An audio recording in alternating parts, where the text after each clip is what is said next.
Have you ever thought, what if just falling in love becomes a crime? A girl named Bibi Sataksai, a boy named Ahsan Ullah Sumalani. They didn't commit a murder. They didn't steal. All they did was choose each other. And for that, they were executed. This isn't just another tragic love story. This is real. It happened in 2025, and it shook not just Pakistan, but the whole world. In a small tribal area of Balochistan, 2 young people were killed. Not by strangers, but by their own family. And why? Because they got married, without asking their tribe for permission.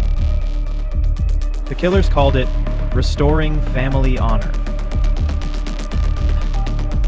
This story isn't just about what happened to Bano and Ahsan. It's about a system, a mindset, that still breathes in parts of our country.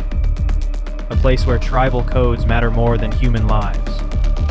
Where love is punished, and fear is inherited. Maybe you're thinking, it's just one story, right? It's not. It's a symptom of something far deeper.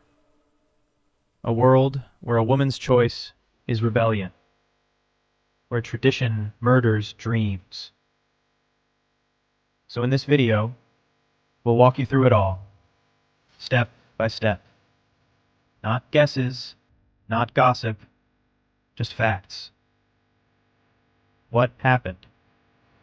Who pulled the trigger? And what does it say about our silence?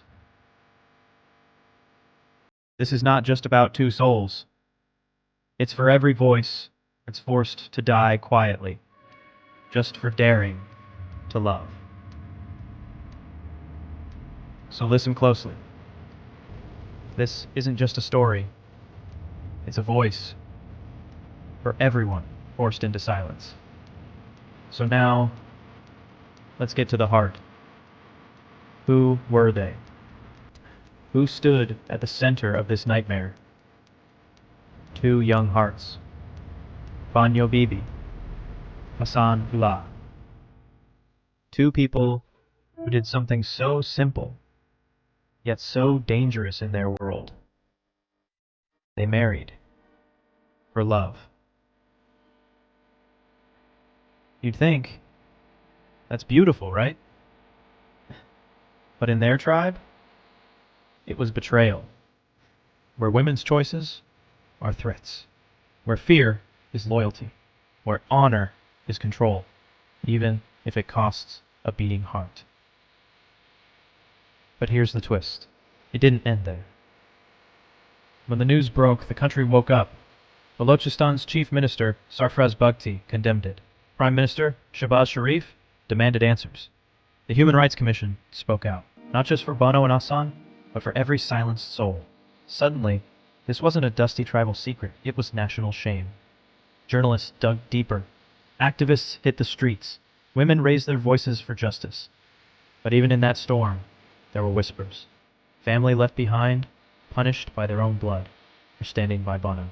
Villages torn between fear and a tiny spark of hope. Outside Pakistan, the world didn't just see a murder, it saw a turning point, a chance to choose law over custom. So who was involved? Not just the killers, not just 2 kids in love. This pulled in leaders, rebels, mourners, and the sleeping conscience of a country. Where forgotten patch near Dagari, Quetta, Balochistan. A land where tribal law eats real law alive. Police? Ghosts. Justice? Silent. People? Terrified. Dagari isn't just a place, it's a symbol. Where old codes choke new dreams. Where a woman's yes can get her killed. June 4th, 2025. They were likely executed that day. Then, nothing. Weeks of silence, no headlines, no search. Until the clip went viral, and only then, outrage. By late July, the country was stunned. Social feeds flooded, reporters roared, politicians scrambled. But why? Why do people butcher their own blood? One word: honor. In tribal life, a woman's freedom is danger. It tests men's power, breaks old shackles. They call it rebellion, a shame stain. The only way to clean it? Blood. That's the poison here. First, they married in Karachi, legally.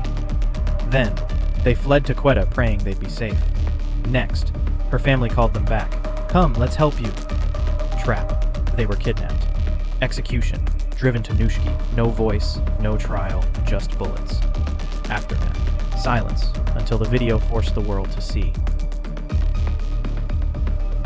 And you know the hardest truth? If no one had leaked that clip, you'd never hear their names. Findings and implications. So what does this really mean? Because, let's be honest, this wasn't just a tragedy. It was a flare, a warning shot. Bano, Bibi, and Ahsanullah's murder, not rare, just one more dot on a map of buried voices. It showed us, tribal code still strangles the law. It showed us, justice only wakes up when rage goes viral. It showed us, in some places, police are ghosts, and tribal courts are kings. And it showed us the most haunting part. This wasn't just a killing, it was a threat, a message. Stay in line, or boom. So, what do we do? 1. Change the law. No more forgiving killers because they're family. 2. Empower real police, not paper guards. 3. Educate every village. Women deserve freedom, not fear. 4. Use media. Keep the lights on. Expose every shadow. Bano and Ahsan's blood didn't just spill in sand. It spilled into a bigger fight. Tradition versus truth. Silence versus courage. The hardest part? Accepting that if no camera had recorded it, we'd bury their names too. So now, it's on us. Do we let tribal justice rule while the law looks away? Do we let more lovers die to prove an elder's pride? Or do we stand up and say, no more? Because a country that picks law over lineage, rights over rituals, justice over silence is worth fighting for.